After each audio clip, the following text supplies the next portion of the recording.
Hello everyone and welcome to the latest review, and this one's another one of my personal favourites. It's the Dapol Class 153 in a regional railways livery, both the motorised and the dummy unit.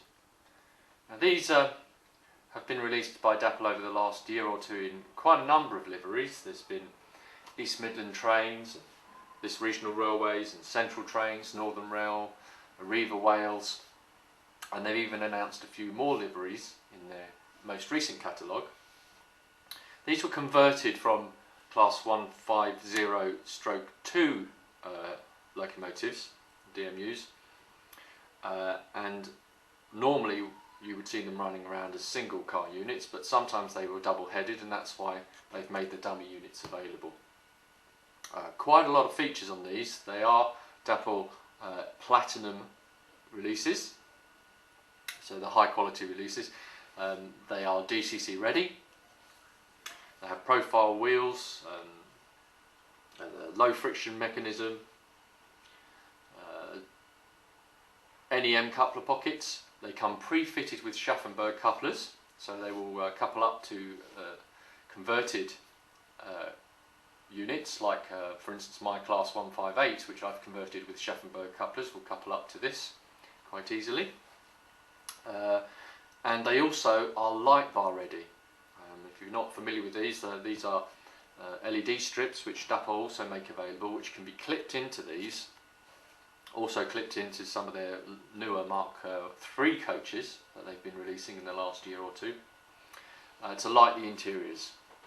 And they do the light bars in both white for modern image and in yellow for older coaches that might have been lit by gas. So you can choose which colour you want to go for. These are both DCC converted, and they both have light bars fitted. So you'll see them running later on in this video on DCC with the light bars fitted, and they do look really nice once they're running. So let's start by having a look at the power car. So like all Dapol releases, this comes in a nice hard case, Dapol Platinum edition, written on there, a DCC ready badge. The reference number is ND114B. The dummy unit is 115B. Let's pop it out of the sleeve. The first thing you will notice is your instructions and guide. Tells you to lightly oil it before use. Important notes, power types, which are the recommended DCC chips for this unit, about how you can fit the light bars, a little bit about the Schaffenberg couplers, what dummy units you can get and how they work in relation to this, and your warranty details and what to do if there's a fault, where to return it to, etc. Keep that handy, we won't need it for the moment. A little bit of information on here, caution, small parts. Let's take the top off and have a close look at it.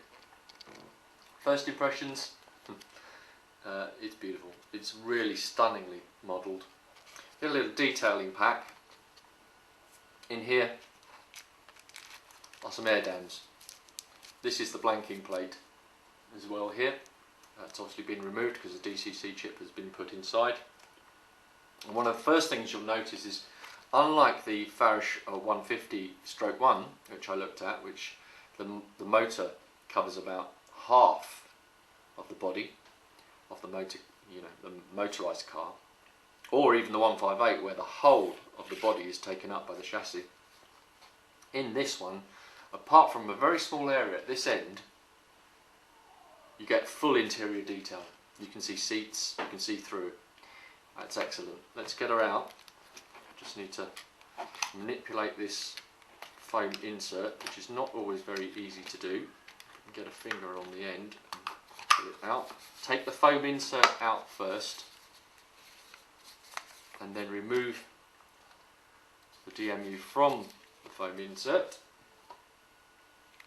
and there you have it. Here's the end. Nice bit of weight there, actually. has working lights in both directions. Underframe detail, fairly plain, although they have picked out some nice sort of silver which is slightly corroded here. They've kind of airbrushed it a little bit. Some lovely, very, very small fine printing on this side, including some warning signs, etc. You get a switch on the bottom for the light control, if you want lights on or off. It's all-wheel drive and all-wheel pickup, and it runs really nicely. There you can see, just get that in focus, the Schaffenberg coupler in place, much less bulky than a Rapido coupler, and it means they couple up really nice and close. Interior detail, very good. You can see seats, see right through it, yeah, really nice.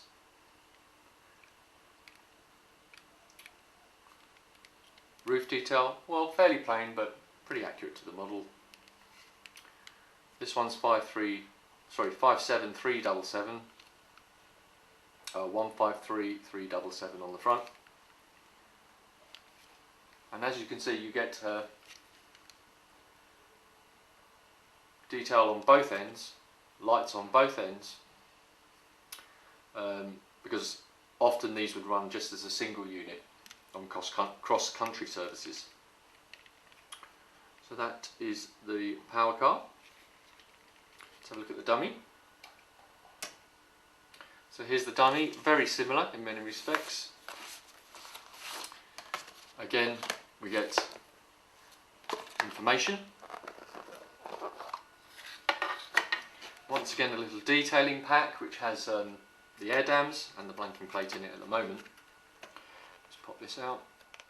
Well, that was a real struggle to get it out of the box. It would have been nice for it to have had some finger indentations like the Class 58 does, so I might have to knock a mark off for that, because you don't really want to have to damage it to get it out of the box. Let's have a closer look at that.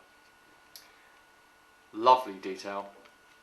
Some nice raised detail on the sides, around the windows, the riveting. Again, roof fairly plain but quite accurate.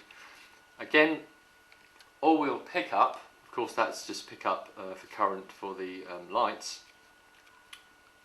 And again, a switch for light control. You do have to put a DCC chip in both units if you want lights control under DCC. And again, this has directional lighting just like the power unit. Underframe detail, really nice. Livery, lovely, absolutely love it.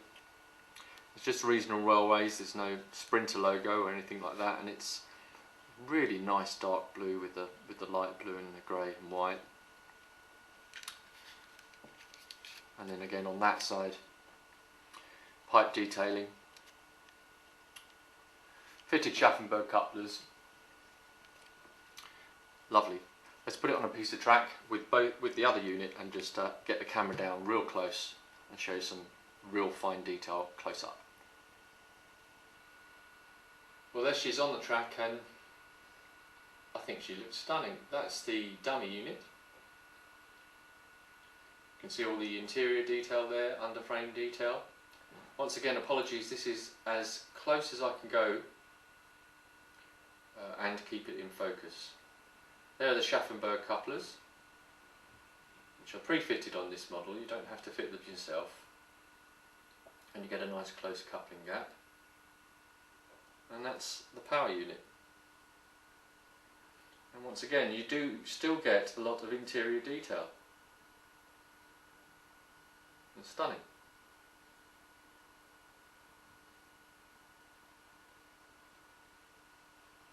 You can see the fine printing on the underframe there. 57377.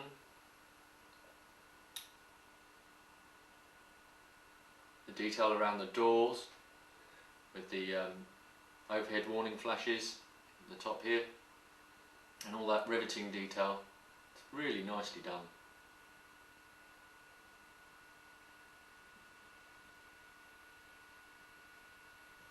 and the dummy car is 52328. Again, more overhead warning flashes. Signs at the end here. Let's just do a shot of the end. So there is the end, and this is actually the end of the dummy car, but you can see the fine detail on that end there with the really fine printing. Nice corridor connection. There is in fact actually some cab detail there. Looks very suitable for adding a little driver, probably in a fluorescent jacket or something like that. Would be quite appropriate. It's a stunning model. So let's have a look at it running. This is once again at the Model Railway Club on their test circuit there, where I took it to run. It's running under DCC, and what you'll also see here is the light bars in operation and how they work on the interior. So here it is running.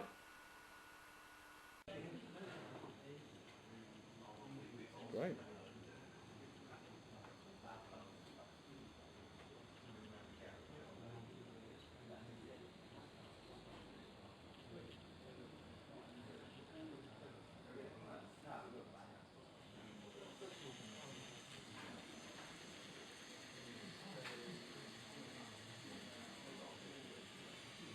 A wider shot.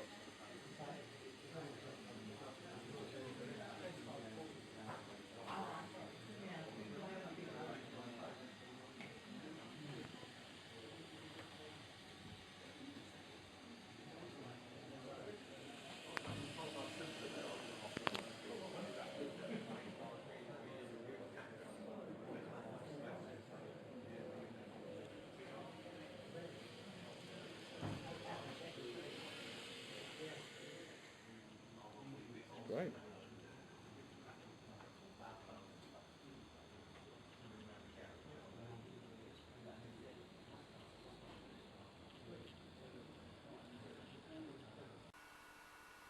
Well, I think you can see by those short clips just how well this runs.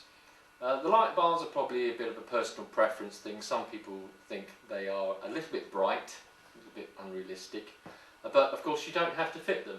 But if you do want to fit them, they're about an extra £5 per unit. So for instance for this it would be another £10 to fit them. They're not that tricky to fit.